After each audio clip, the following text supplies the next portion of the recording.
Encontrei minha filha desacordada no meio do mato, coberta de arranhões. O vestido estava rasgado, o cabelo cheio de folhas secas, e quando ela abriu os olhos por um instante, antes de desmaiar novamente, sussurrou com a voz quebrada. Foi minha sogra, mãe. Ela disse que eu não era digna da família.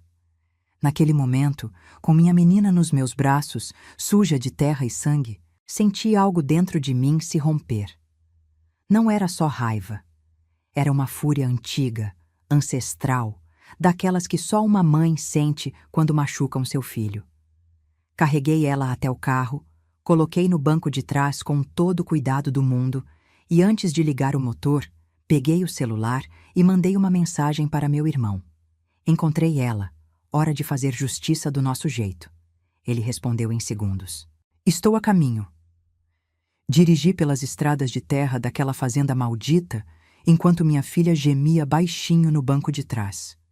Cada gemido era uma punhalada no meu coração. Cada arranhão no rosto dela era uma dívida que alguém ia pagar. E enquanto eu dirigia, com as mãos tremendo no volante, uma certeza absoluta tomou conta de mim. Aquela família que tanto humilhou minha menina ainda não sabia com quem estava mexendo. Eles achavam que éramos gente simples, sem recursos, sem poder. Como estavam enganados. Antes de continuar, quero te convidar a compartilhar de onde você está me ouvindo agora. Está na cozinha preparando o almoço? No ônibus voltando para casa? Conta aqui nos comentários. Adoro saber onde vocês estão quando me acompanham. E se você gosta de histórias reais, de situações que poderiam acontecer com qualquer uma de nós, se inscreve no canal, porque essa história está só começando. E o que vem pela frente vai te deixar de queixo caído. Aperta esse sininho das notificações para não perder nenhum detalhe do que aconteceu depois. Meu nome é Teresa, tenho 63 anos e durante 35 anos construí minha vida tijolo por tijolo, sacrifício por sacrifício. Sou mãe da Luciana, minha filha única, o amor da minha vida, a razão de cada dia de trabalho duro que enfrentei desde que o pai dela nos deixou quando ela tinha apenas 2 anos. Eu era professora de escola pública em Ribeirão Preto, ganhava pouco, mas sempre dei um jeito de minha filha não passar necessidade. Acordava às 5 da manhã, preparava a marmita dela e a minha, dava aula em 2 escolas, uma de manhã e outra à tarde. E à noite ainda fazia artesanato para vender e complementar a renda. Fins de semana eu fazia bolos por encomenda. Bolo de aniversário, bolo de casamento, bolo de formatura. Minhas mãos viviam calejadas de tanto trabalhar. Mas meu coração estava em paz porque eu via minha Luciana crescendo saudável, estudiosa, uma menina de ouro. Eu morava numa casa simples no bairro Jardim Paulista, dessas casas antigas com quintal grande onde eu plantava minhas hortaliças e temperos. Não era mansão, mas era nossa, quitada com muito suor. Luciana estudou em escola pública a vida toda, igual a mãe, mas sempre foi aplicada. Tirava notas excelentes, participava de todas as atividades, era querida por todo mundo. Quando ela passou em enfermagem na USP de Ribeirão Preto, chorei de alegria. Minha filha ia ser a primeira da família a ter diploma universitário. Eu trabalhei ainda mais naqueles 4 anos. Fiz de tudo para que ela pudesse se dedicar aos estudos sem precisar trabalhar. Vendi as joias que minha mãe tinha me deixado, peguei uns bicos extras, mas consegui. Ela se formou, arrumou emprego num hospital particular, e eu estava tão orgulhosa que parecia que meu peito ia explodir. Foi no hospital que ela conheceu o Rodrigo. Ele era médico, cirurgião ortopedista, 10 anos mais velho que ela. No começo, confesso que fiquei feliz. Minha filha merecia um homem bom, estável, que pudesse dar para ela o conforto que eu nunca consegui dar. Rodrigo era educado, bem apessoado, vinha de uma família com dinheiro. O pai dele, seu Antônio, tinha fazendas de cana e laranja na região de Sertãozinho. Era dono de terras, desses homens que todo mundo conhece e respeita por causa do sobrenome. A mãe, Dona Marta, era uma mulher elegante, sempre bem vestida, daquelas que você olha e já sabe que nunca pegou numa vassoura na vida. Quando Rodrigo levou Luciana para conhecer a família, ela voltou radiante. Me contou que a casa era enorme, que tinha piscina, empregadas, que o almoço tinha sido servido na varanda com vista para a plantação. Eu fiquei feliz por ela, mas tinha um aperto no peito que eu não sabia explicar. Era como se alguma coisa não estivesse certa. Mãe sente essas coisas, sabe? É um instinto que não falha. Mas eu engoli aquela sensação e fingi estar animada, porque não queria estragar a felicidade da minha filha. O namoro durou 2 anos. Nesse período, eu vi Luciana poucas vezes. Ela estava sempre ocupada, sempre na fazenda da família dele, sempre em algum compromisso social. Quando ela vinha me visitar, ficava pouco tempo, parecia apressada, e eu notava que ela tinha mudado. Não sorria tanto quanto antes. Tinha uma tensão nos ombros, uma preocupação no olhar. Mas quando eu perguntava se estava tudo bem, ela garantia que sim, que era só cansaço do trabalho. Eu queria acreditar. Quando eles noivaram, Dona Marta fez questão de organizar uma festa na fazenda.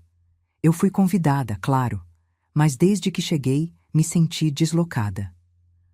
As amigas dela me olhavam de cima a baixo, cochichavam entre si, e eu ouvia os comentários disfarçados sobre meu vestido, que eu mesma tinha costurado, sobre meus sapatos, que eram os melhores que eu tinha, mas não chegavam nem perto do que aquelas mulheres usavam.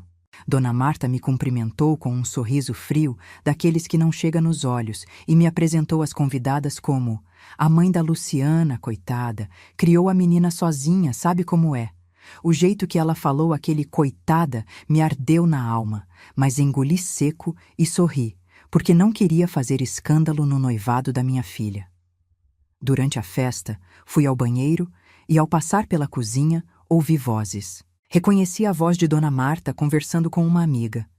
Não sei o que o Rodrigo viu nessa menina, ela dizia.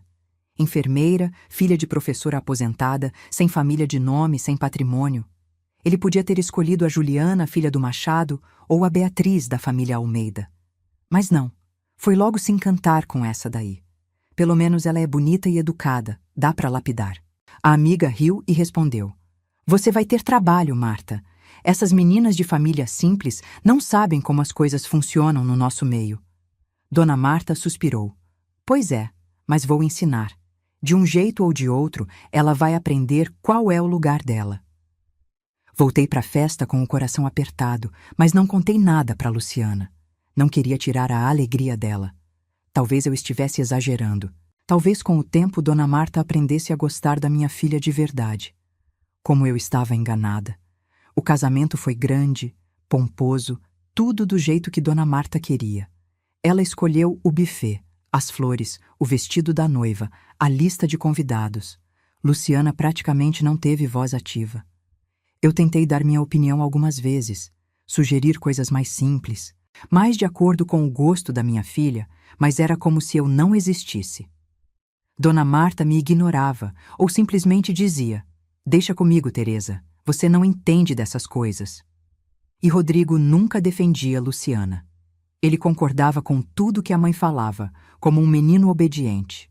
No dia do casamento, que foi numa igreja linda no centro de Ribeirão Preto, seguida de festa numa chácara maravilhosa, eu me senti invisível. Sentaram a mãe do noivo na primeira fila, rodeada de amigas e familiares, com um arranjo de flores gigante marcando o lugar dela. Eu fui colocada na terceira fila, do outro lado, quase escondida atrás de uma coluna. Meu irmão, o Roberto, que foi comigo, ficou indignado. Teresa, isso é um absurdo. Você é a mãe da noiva. Ele sussurrou. Mas eu pedi para ele ficar quieto. Não queria causar problema. Engoli mais aquela humilhação. Na festa, durante os discursos, Dona Marta falou por 20 minutos sobre como estava feliz de receber uma nova filha na família e como ia ajudar a moldar essa menina para ser uma esposa digna do sobrenome que estava recebendo. Ninguém me chamou para falar. Ninguém me deu o microfone. Eu fiquei ali, sentada numa mesa do canto, comendo em silêncio enquanto via minha filha sorrir aquele sorriso triste que eu já conhecia tão bem. Depois do casamento, Luciana foi morar na fazenda com Rodrigo. Dona Marta insistiu que eles morassem lá até arrumarem uma casa própria. Mas eu sabia que ela só queria minha filha por perto para controlar. E foi exatamente o que aconteceu. Nos primeiros meses, Luciana ainda vinha me visitar de vez em quando, sempre apressada, sempre tensa. Ela tinha parado de trabalhar no hospital porque Dona Marta disse que, esposa de médico da família, não precisa trabalhar, e que era vergonhoso ela continuar sendo enfermeira quando podia viver confortavelmente do dinheiro do marido. Minha filha, que tinha estudado tanto, se esforçado tanto, teve que abandonar a profissão que amava. E aos poucos ela foi abandonando tudo. Parou de me visitar com frequência. As ligações foram ficando mais raras. Quando eu ligava para ela, sempre tinha alguém por perto, e ela falava baixo, rápido, dizia que estava ocupada e desligava. Nas poucas vezes que consegui ir até a fazenda visitar, era recebida com frieza. Dona Marta fazia questão de me mostrar o quanto aquele mundo era diferente do meu, o quanto eu não me encaixava ali. Um dia, uns 6 meses depois do casamento, fui visitar Luciana sem avisar. Cheguei na fazenda no meio da tarde e a encontrei na cozinha, descascando batatas. Ela, que tinha empregadas à disposição, estava ali, descascando batatas como uma empregada qualquer, com as mãos inchadas e os olhos vermelhos. Quando me viu, ela tentou disfarçar, enxugar as lágrimas rapidamente, mas eu sou mãe. Eu sei quando minha filha está sofrendo. Luciana, o que está acontecendo? Perguntei, segurando o rosto dela entre minhas mãos. Ela começou a chorar de verdade, soluçando, e me contou.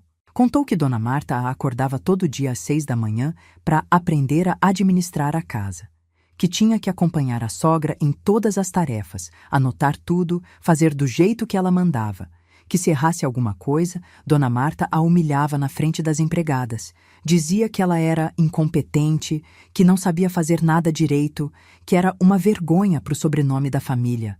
Contou que Rodrigo nunca a defendia, que ele sempre dava razão para a mãe, que dizia para Luciana não levar para o pessoal, que a mãe dele era exigente, mas era para o bem dela. Minha filha estava virando uma sombra, uma casca vazia da menina alegre que eu tinha criado. Eu quis tirar ela dali naquele mesmo momento. Quis colocar no carro e trazer de volta para casa comigo. Mas Luciana me implorou para não fazer nada. Mãe, eu amo ele. Vai melhorar. Dona Marta vai me aceitar com o tempo. Por favor, não faz escândalo. E eu, como uma idiota, acreditei. Respeitei a decisão da minha filha. Voltei para casa com o coração partido, mas respeitei. As coisas não melhoraram. Só pioraram, muito pioraram. Nos meses seguintes, Luciana praticamente desapareceu da minha vida. Eu ligava e ninguém atendia, mandava mensagem e ela respondia com monossílabos. Fui visitar 2 vezes e nas 2 fui barrada no portão da fazenda. O caseiro dizia que Dona Marta tinha dado ordens para não deixar visitas sem avisar. Avisar como se ninguém atendia meu telefone? Eu estava desesperada, mas meu irmão Roberto me aconselhava a ter paciência. Teresa, ela é adulta. Se estivesse em perigo de verdade, ela te procuraria. Eu queria acreditar nisso. Tentei acreditar. Até que numa manhã de sábado, há 3 semanas atrás, recebi uma ligação de um número desconhecido. Era uma das empregadas da fazenda, a Joana, uma senhora que sempre foi gentil comigo. Ela estava sussurrando, com a voz apavorada. Dona Teresa, a senhora precisa vir aqui buscar a Luciana. Ela não está bem. Dona Marta está fazendo cada vez pior com ela. Hoje de manhã teve uma briga feia e sua filha saiu correndo da casa chorando. Ela foi para o mato e ainda não voltou. Estou com medo. Meu sangue gelou. Saí de casa correndo, nem tranquei a porta direito. Entrei no carro e dirigi os 40 minutos até a fazenda como uma louca, rezando baixinho, pedindo a Deus que protegesse minha menina. Quando cheguei no portão, o caseiro tentou me barrar de novo, mas eu gritei tanto, fiz tanto escândalo, que ele acabou abrindo. Subi até a casa principal e encontrei Dona Marta na varanda, tomando suco de laranja tranquilamente, como se nada estivesse acontecendo. Quando me viu, ela fez uma cara de nojo. O que você está fazendo aqui, Teresa? Ninguém te chamou. Eu tremia de raiva. Onde está minha filha? Ela deu de ombros. Deve estar por aí, fazendo drama como sempre. Essa menina é fraca, não aguenta a menor cobrança. Uma vergonha. Foi nessa hora que a Joana apareceu discretamente e me fez sinal para ir para o fundo da fazenda. Segui ela por uma trilha, no meio das plantações, até chegarmos numa área de mata fechada. Foi para esse lado que ela correu, Joana falou com os olhos marejados. E foi então que comecei a gritar o nome da minha filha. Luciana, Luciana, onde você está? Andei por aquele mato chamando por ela, o coração disparado, as pernas tremendo, e foi quando ouvi um gemido fraco vindo de trás de uns arbustos. Corri até lá e a encontrei. Minha menina estava caída no chão, meio consciente, o vestido todo rasgado, arranhões nos braços, nas pernas, no rosto. Tinha folhas no cabelo, terra na boca. Parecia que tinha sido arrastada. Ajoelhei do lado dela e peguei ela no colo, tentando acordar ela completamente. Luciana, filha, sou eu. Acorda, amor. Ela abriu os olhos devagar, focou em mim com dificuldade e com a voz embargada sussurrou. Foi minha sogra, mãe. Ela disse que eu não era digna da família. E desmaiou de novo. Naquele momento, segurando minha filha desacordada, suja e machucada, eu senti uma transformação dentro de mim. Não era mais a Teresa paciente, a Teresa que engolia desaforo, a Teresa que aceitava humilhação em silêncio. Era outra pessoa. Uma pessoa que ia fazer qualquer coisa, absolutamente qualquer coisa, para proteger sua filha e fazer justiça. Carreguei Luciana até o carro com a ajuda da Joana. Coloquei ela no banco de trás com todo cuidado, cobri com uma manta que eu tinha no porta-malas. Antes de sair daquela fazenda maldita, peguei o celular e mandei uma mensagem para o meu irmão Roberto. Encontrei ela. Hora de fazer justiça do nosso jeito. A resposta dele veio em segundos. Estou indo aí. Não faz nada ainda. Mas eu sabia que ia fazer sim. Ia fazer o que fosse necessário. Dirigi de volta para Ribeirão Preto com Luciana gemendo baixinho no banco de trás. Cada gemido era uma punhalada. Levei ela direto para o pronto-socorro. Os médicos a examinaram e disseram que ela estava desidratada, em choque, com vários arranhões e hematomas pelo corpo. Perguntaram o que tinha acontecido, se ela tinha sofrido algum tipo de agressão. Luciana, mesmo fraca, implorou para eu não contar a verdade. Por favor, mãe. Diz que eu caí. Não quero que o Rodrigo fique sabendo assim. Ainda protegendo aquele homem inútil, aquela família maldita. Mas respeitei. Por enquanto. Levei minha filha para casa comigo. Dei banho nela, tratei dos arranhões, coloquei ela para dormir na caminha dela, que estava do jeitinho que ela tinha deixado quando saiu para casar.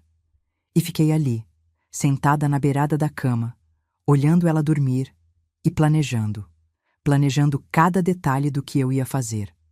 Roberto chegou no final da tarde. Meu irmão é 2 anos mais novo que eu, mas sempre foi meu protetor, meu confidente, meu parceiro em tudo. Ele é advogado, trabalha num escritório grande em São Paulo. Sempre foi mais bem-sucedido financeiramente do que eu. A gente tomou café na cozinha enquanto eu contava tudo o que tinha acontecido. Todos os detalhes das humilhações que Luciana tinha sofrido. Tudo o que Dona Marta tinha feito. Roberto ouvia em silêncio, com o maxilar travado, as mãos fechadas em punho. Quando terminei, ele respirou fundo e falou: Teresa, chegou a hora de você contar para Luciana a verdade, sobre a herança, sobre tudo. Eu sabia que ele estava certo. Tinha guardado aquele segredo por tanto tempo, achando que estava protegendo minha filha, mas talvez tivesse sido egoísmo meu. Talvez se ela soubesse desde sempre, nada disso teria acontecido. Vou contar, falei, mas no momento certo. Primeiro, preciso que ela se recupere. Depois, a gente age. Nos dias seguintes, cuidei da Luciana com todo carinho. Fiz as sopas que ela gostava quando era criança, os chás que eu sabia que acalmavam, coloquei as músicas que ela ouvia quando era adolescente. Aos poucos, ela foi voltando a ser ela mesma. Ou pelo menos tentando. Rodrigo ligou várias vezes. Eu atendia e dizia que ela estava bem, que estava só visitando a mãe, que voltaria em breve. Ele nem insistia muito. Nem parecia preocupado de verdade. Isso me dizia tudo o que eu precisava saber sobre o casamento dela. Uma semana depois, Luciana já estava melhor fisicamente. Os arranhões estavam cicatrizando, a cor tinha voltado para o rosto. Mas emocionalmente, ela estava destruída. Chorava pelos cantos, passava horas olhando para a parede, não queria conversar. Até que numa noite, ela finalmente se abriu. Sentamos na varanda da minha casa, aquela varanda simples onde a gente tinha passado tantas tardes conversando quando ela era mais nova, e ela me contou tudo. Contou que no dia em que eu a encontrei no mato, tinha acontecido uma situação terrível. Dona Marta tinha acordado ela de madrugada, gritando que a casa estava uma bagunça, que Luciana era uma incompetente, que não sabia fazer nada. Luciana, que já estava no limite, respondeu pela primeira vez. Disse que estava cansada, que queria trabalhar de novo, que queria sair daquela casa. Dona Marta ficou furiosa. Chamou Rodrigo, que estava se arrumando para ir para o hospital, e contou o que Luciana tinha falado. Seu pai construiu esse patrimônio com tanto esforço, e você vai deixar sua mulher destruir nossa família? Ela quer sair daqui, quer trabalhar, quer ser independente. Isso é uma afronta a você, a nós. Rodrigo, ao invés de defender a esposa, olhou para Luciana com frieza e disse: Você está sendo egoísta. Minha mãe só quer te ajudar a ser uma esposa melhor. Luciana não aguentou. Começou a chorar, a gritar que não era escrava, que tinha dignidade, que merecia respeito. Dona Marta então falou aquelas palavras que eu nunca vou esquecer, que minha filha repetiu para mim com a voz quebrada. Você não é digna dessa família. Nunca foi, nunca vai ser. Você é uma qualquer que meu filho teve pena e resolveu tirar da sarjeta, mas sarjeta é onde você deveria ter ficado. Foi depois disso que Luciana saiu correndo da casa, chorando descontroladamente, sem rumo, e acabou se embrenhando no mato, tropeçando, caindo, se machucando. Ela tinha desmaiado ali de exaustão e desespero. Se eu não tivesse recebido o telefonema da Joana, Deus sabe o que poderia ter acontecido. Ouvi tudo aquilo com o coração sangrando. Minha filha, minha menina preciosa, tinha sido tratada daquele jeito. Tinha sido humilhada, desvalorizada, destruída por aquela família maldita. E naquele momento, enquanto segurava a mão dela e ela chorava no meu ombro, tomei uma decisão. Não ia deixar isso barato. De jeito nenhum. No dia seguinte, chamei Roberto para uma conversa séria. Era hora de botar o plano em prática. Mas antes, precisava contar para Luciana a verdade que eu tinha escondido dela a vida toda. A verdade que ia mudar tudo. Sentei com minha filha na sala e comecei a contar uma história que ela nunca tinha ouvido. A história do meu pai, o avô dela, que ela nunca conheceu porque ele morreu antes dela nascer. Meu pai, o Sebastião, tinha sido um homem simples, trabalhador, que começou a vida vendendo verduras na feira.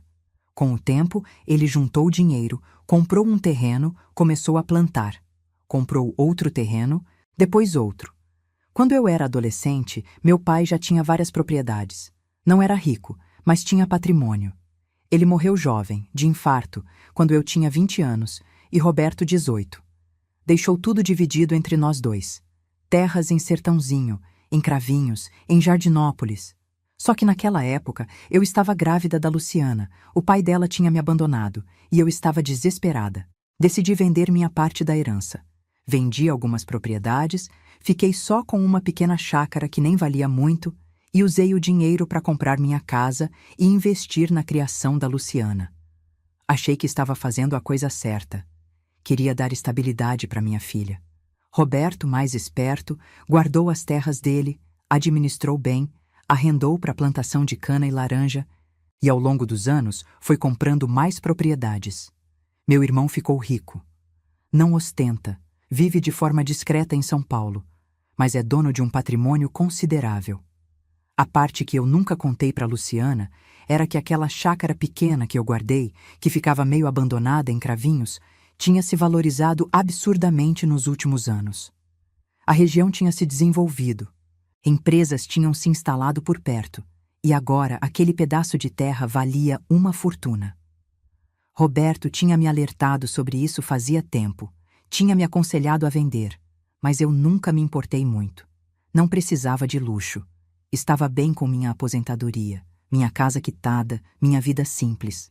Mas agora, olhando nos olhos da minha filha, eu percebi que aquele patrimônio podia ser útil. Muito útil. Luciana, falei segurando as mãos dela. Você não precisa dessa família. Você não precisa do dinheiro deles, do sobrenome deles, de nada deles. Você tem sua própria história, seu próprio valor. E mais do que isso, você tem recursos. Eu tenho recursos. A gente não é pobre, não é desamparada, não é sem nome como Dona Marta sempre quis fazer você acreditar. Expliquei sobre as terras, sobre o valor atual delas, sobre o patrimônio do Roberto. Luciana me olhava com os olhos arregalados, incrédula. Mãe, por que você nunca me contou? Suspirei. Porque eu queria que você conquistasse as coisas pelo seu próprio mérito. Queria que você estudasse, trabalhasse, fizesse sua história sem depender de herança. Mas agora vejo que cometi um erro. Se eu tivesse contado antes, talvez você não tivesse aceitado tanta humilhação daquela mulher. Roberto, que estava presente na conversa, complementou. Luciana, sua mãe sempre foi orgulhosa demais, mas a verdade é que vocês duas juntas têm um patrimônio que rivaliza e talvez até supere o da família do Rodrigo. E mais importante, eu sou advogado, especialista em direito de família, e tenho contatos com os melhores advogados do Brasil. Se você quiser sair desse casamento, a gente vai garantir que você saia com a cabeça erguida e com tudo que é seu por direito. Vi minha filha processar aquelas informações. Vi a incredulidade dar lugar à compreensão, a compreensão dar lugar a algo novo, uma centelha, uma fagulha de dignidade acesa de novo dentro dela. Eu quero sair. Ela disse com a voz firme pela primeira vez em meses. Quero o divórcio. Mas mãe, tio Roberto, eu não quero só sair. Eu quero que eles saibam, quero que Dona Marta engula tudo o que falou de mim. Quero justiça. Sorri. Era exatamente o que eu queria ouvir. Então vamos fazer do jeito certo, falei. Vamos planejar cada detalhe, e quando a gente agir, eles não vão saber o que os atingiu. Nas 2 semanas seguintes, a casa virou um escritório de estratégia. Roberto trouxe um advogado amigo dele, especialista em divórcio, Dr. Marcelo. Ele orientou Luciana sobre todos os direitos dela, sobre como proceder, sobre o que era necessário documentar. A gente descobriu, através de conversas discretas com a Joana e outras empregadas da fazenda, que Dona Marta tinha o costume de humilhar Luciana na frente de todo mundo, que fazia isso quase diariamente. Roberto sugeriu que Luciana voltasse para a fazenda com o celular gravando áudio. Só por alguns dias, a gente precisa de provas do abuso psicológico. Luciana ficou com medo, mas concordou. Ela estava mudada. Não era mais a menina frágil que eu tinha encontrado no mato. Tinha uma determinação nova, uma força que eu não via nela há muito tempo. Voltou para a fazenda numa quinta-feira, dizendo para o Rodrigo que já estava melhor, que queria voltar para casa. Ele nem pareceu animado, só disse, tá bom, e continuou mexendo no celular.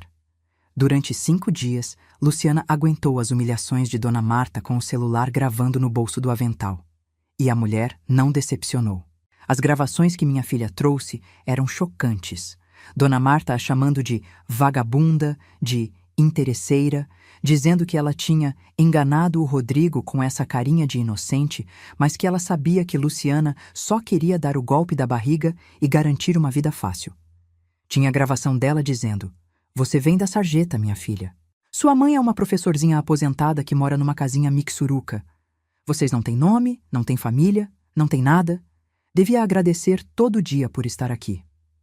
Dr. Marcelo ouviu tudo e bateu na mesa, animado. Com isso aqui, a gente consegue comprovar abuso psicológico. E mais, dependendo do juiz, conseguimos uma indenização por danos morais considerável. Mas não era sobre dinheiro. Nunca foi. Era sobre dignidade. Era sobre mostrar para aquela mulher arrogante que ela tinha escolhido a pessoa errada para humilhar.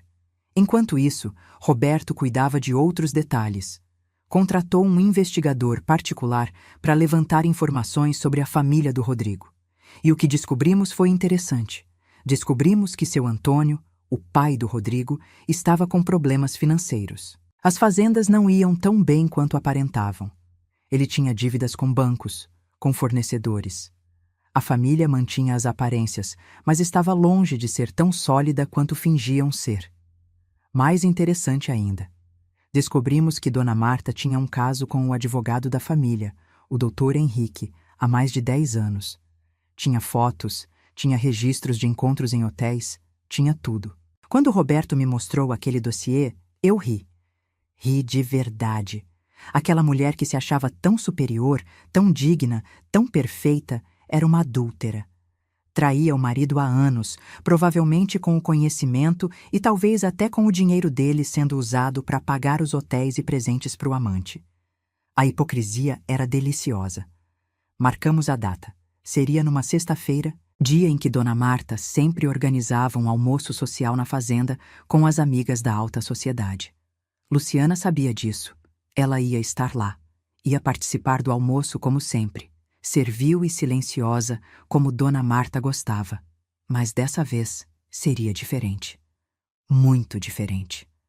Na quinta-feira, antes do grande dia, sentei com Luciana e confirmei que ela estava pronta. Filha, você tem certeza? Depois que a gente começar, não tem volta. Ela olhou para mim com os olhos brilhando de determinação e respondeu. Tenho certeza, mãe. Pela primeira vez em muito tempo, tenho certeza de alguma coisa. Na sexta-feira, acordo cedo, nervosa, mas animada. Roberto chega em casa às 8 da manhã, junto com o Dr. Marcelo e o investigador Sr. Paulo. A gente revisa o plano mais uma vez. Luciana já está na fazenda desde ontem. Ela mandou uma mensagem mais cedo. Tudo certo. O almoço começa ao meio-dia. Dona Marta convidou 15 amigas. Vai estar cheio. Perfeito. Quanto mais gente, melhor. Às 11h30, a gente sai de Ribeirão Preto rumo à fazenda. Eu dirijo meu carro. Roberto vai no dele com o Dr. Marcelo. Sr. Paulo vai num terceiro carro, parece uma comitiva. Quando chegamos no portão da fazenda, o caseiro tenta nos barrar, mas Roberto mostra uma documentação qualquer e diz que é assunto legal, urgente. O homem, intimidado, abre o portão. Subimos até a casa principal. Do lado de fora, vemos os carros luxuosos das amigas de Dona Marta estacionados. Ouço risadas vindas da varanda. Meu coração acelera. Roberto põe a mão no meu ombro. Calma, Teresa. Vamos fazer isso direito. Eu respiro fundo. Estou pronta. Subimos as escadas da varanda e entramos sem bater. As conversas param na hora.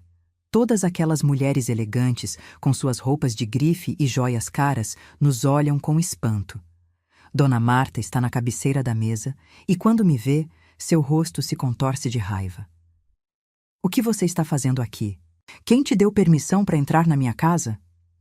Luciana está sentada no canto da mesa e, quando nossos olhos se encontram, ela dá um pequeno sorriso. É a hora. Eu dou um passo à frente e falo, com a voz calma, mas firme. Vim buscar minha filha e vim te dar um recado, Marta. A mulher se levanta indignada. Você não fala comigo desse jeito. Saia da minha casa agora ou eu chamo a polícia.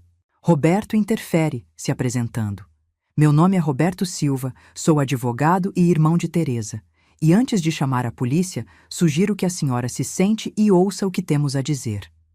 Será do seu interesse. Dona Marta olha para ele, depois para mim, depois para as amigas que estão todas em silêncio, observando a cena como se fosse uma novela. Ela se senta, mas com a postura rígida, desafiadora. Falem logo, estou ocupada. Dr. Marcelo abre a pasta que trouxe e coloca sobre a mesa um documento. Este é um pedido de divórcio. Luciana está se divorciando de Rodrigo por abuso psicológico e abandono afetivo. O burburinho entre as mulheres é imediato. Dona Marta dá uma risada forçada. Abuso psicológico? Que absurdo! Essa menina é dramática, sempre foi. Não aguenta a menor cobrança. Doutor, Marcelo então pega o celular e começa a tocar as gravações. A voz de Dona Marta enchendo minha filha de xingamentos, de humilhações, de desrespeito. As amigas escutam em silêncio, com expressões chocadas. Algumas sussurram entre si. Dona Marta fica pálida. Isso é montagem. Isso não prova nada. Roberto então assume. Prova sim, senhora. prova abuso psicológico sistemático. E com base nisso, além do divórcio, estamos entrando com um pedido de indenização por danos morais no valor de R$ 500 mil. Dona Marta engasga. 500 mil? Vocês estão loucos. Não vou pagar um centavo para essa vagabunda. Eu dou um passo à frente. É minha vez. Você não vai ter escolha, Marta. E sabe por quê? Porque minha filha não precisa do seu dinheiro. Nunca precisou. Faço sinal para o senhor. Paulo que abre outra pasta e coloca documentos sobre a mesa. Escrituras de terras, avaliações de imóveis, comprovantes de patrimônio. Isso aqui são as propriedades da minha família. Terras em Sertãozinho, Cravinhos, Jardinópolis. Somadas, valem mais de R$ 5 milhões. Meu irmão Roberto é sócio de um dos maiores escritórios de advocacia de São Paulo. Minha filha é herdeira de um patrimônio que você, com toda a sua arrogância, nunca imaginou que existisse. O silêncio na varanda é absoluto. Dona Marta me olha como se estivesse vendo um fantasma. As amigas dela cochicham entre si, olhando para os documentos sobre a mesa. Eu continuo. Você passou meses humilhando minha filha, me humilhando, dizendo que a gente não tinha nome, não tinha família, não tinha valor. Mas a verdade, Marta, é que a gente sempre teve. Só não precisávamos provar nada para ninguém, até você pisar na nossa dignidade. Dona Marta tenta falar, mas Roberto a interrompe. E tem mais. Durante a investigação que fizemos sobre sua família, descobrimos algumas coisas interessantes. Ele faz sinal para o Sr. Paulo, que coloca sobre a mesa fotos. Fotos de Dona Marta com o doutor. Henrique entrando em hotéis, saindo de restaurantes românticos abraçados. O rosto dela fica vermelho, depois roxo. Onde vocês conseguiram isso? Isso é invasão de privacidade. Dr. Marcelo sorri. São fotos tiradas em locais públicos, perfeitamente legais e muito reveladoras. Seu marido sabe desse caso de 10 anos, Marta? Ela não responde, está tremendo. As amigas olham para ela com uma mistura de choque e satisfação maliciosa. Fofoca de primeira. Eu sei que até o final do dia, a cidade inteira vai estar comentando. Luciana então se levanta. Ela estava quieta até agora, mas é hora dela falar. Dona Marta, a senhora passou meses me dizendo que eu não era digna da sua família, que eu vinha de lugar nenhum, que eu devia agradecer por estar aqui. Mas a verdade é que eu sempre fui digna, sempre tive valor, e não precisava provar isso para ninguém. Eu vim de uma família honesta, trabalhadora, que construiu patrimônio com esforço, não com arrogância e aparências. A senhora é que não é digna. Trai seu marido, humilha quem está embaixo de você, mantém uma farsa de família perfeita enquanto tudo está desmoronando. Dona Marta tenta se levantar, mas as pernas não a sustentam. Ela cai na cadeira de novo. Rodrigo! Rodrigo! Onde você está? Ela grita para o marido que deve estar em algum canto da casa. Ele aparece na varanda com cara de sono, como se tivesse acabado de acordar de um cochilo. O que foi, mãe? Quando vê toda a cena, os documentos, as fotos, a gente ali, ele arregalou os olhos. O que está acontecendo aqui? Luciana olha para ele e diz, com uma frieza que me deixa orgulhosa. Estou me divorciando de você, Rodrigo. Você nunca me defendeu, nunca me respeitou. Sempre deixou sua mãe me humilhar, me destruir. Você não é homem. É um menino covarde que se esconde atrás das saias da mãe. Rodrigo fica vermelho. Luciana, do que você está falando? Vamos conversar em particular. Ela levanta a mão. Não, acabou. Assina os papéis do divórcio e me deixa em paz. Dr. Marcelo coloca o documento na frente de Rodrigo. Sugiro que assine, doutor. Sua esposa tem provas suficientes para te processar por abandono afetivo e cumplicidade em abuso psicológico. Se cooperar, o processo será mais rápido e menos doloroso para todos. Rodrigo olha para a mãe, perdido. Dona Marta não fala nada. Está destruída. Ele então pega a caneta e assina. Assim, sem drama, sem luta. Porque, no fundo, ele nunca amou minha filha. Ela era apenas um troféu. Luciana pega a pasta com os pertences dela, que já estava preparada num canto da varanda, e vem para perto de mim. Eu passo o braço pelos ombros dela e a puxo para perto. Olho para Dona Marta uma última vez e falo: você errou de pessoa para humilhar Marta. Devia ter respeitado minha filha. Devia ter respeitado a mim, mas não respeitou. E agora vai pagar por isso. O pedido de indenização está protocolado. Nos vemos no tribunal. Viramos as costas e começamos a descer as escadas da varanda. Mas antes de sair, Luciana para e se vira para Dona Marta. Ah, e mais uma coisa. Todas essas suas amigas aqui, que sempre me olharam com desprezo, que sempre me trataram como se eu fosse inferior, quero que saibam, eu sempre fui superior a vocês. Não em dinheiro, mas em caráter. Aproveitem a fofoca. E sai de cabeça erguida. Entramos nos carros e saímos daquela fazenda sabendo que nunca mais voltaríamos. No caminho de volta, Luciana chora. Mas não é choro de tristeza. É choro de alívio. Obrigada, mãe, por tudo. Eu aperto a mão dela. Você não precisa agradecer, filha. Eu faria tudo de novo, 1000 vezes. Nas semanas seguintes, a vida se transforma completamente. O processo de divórcio corre rápido porque Rodrigo não contesta nada. Ele quer se livrar do escândalo o quanto antes. A história do caso de Dona Marta com Dr. Henrique vira fofoca em toda Ribeirão Preto e região. As amigas que estavam no almoço espalharam a notícia. E em poucos dias, todo mundo está comentando. Seu Antônio, o marido, descobre e pede a separação. A família perfeita desmorona. Luciana volta a morar comigo. No começo, ela fica em casa, se recuperando emocionalmente. Mas aos poucos, volta a ser ela mesma. Volta a sorrir, a fazer planos. 3 meses depois do divórcio, ela presta concurso para um hospital público e passa em primeiro lugar. Volta a trabalhar como enfermeira, a profissão que sempre amou. E é feliz. Genuinamente feliz. Roberto me convence a vender uma parte das terras que eu herdei do meu pai. Concordo. E com o dinheiro compro um apartamento lindo para Luciana em Ribeirão Preto, bem no centro moderno, aconchegante. Ela merece. Também invisto numa pequena confeitaria, realizando o sonho antigo de ter meu próprio negócio. Aos 63 anos, me torno empreendedora e adoro. O pedido de indenização por danos morais é julgado 6 meses depois do divórcio. O juiz, depois de ouvir as gravações e analisar as provas, condena Dona Marta a pagar R$400 mil para Luciana. Ela tenta recorrer, mas sem sucesso. Minha filha recebe o dinheiro e investe parte numa pós-graduação, parte em viagens. Ela vai conhecer a Europa, realizar sonhos que sempre teve, mas nunca pôde, por causa do casamento.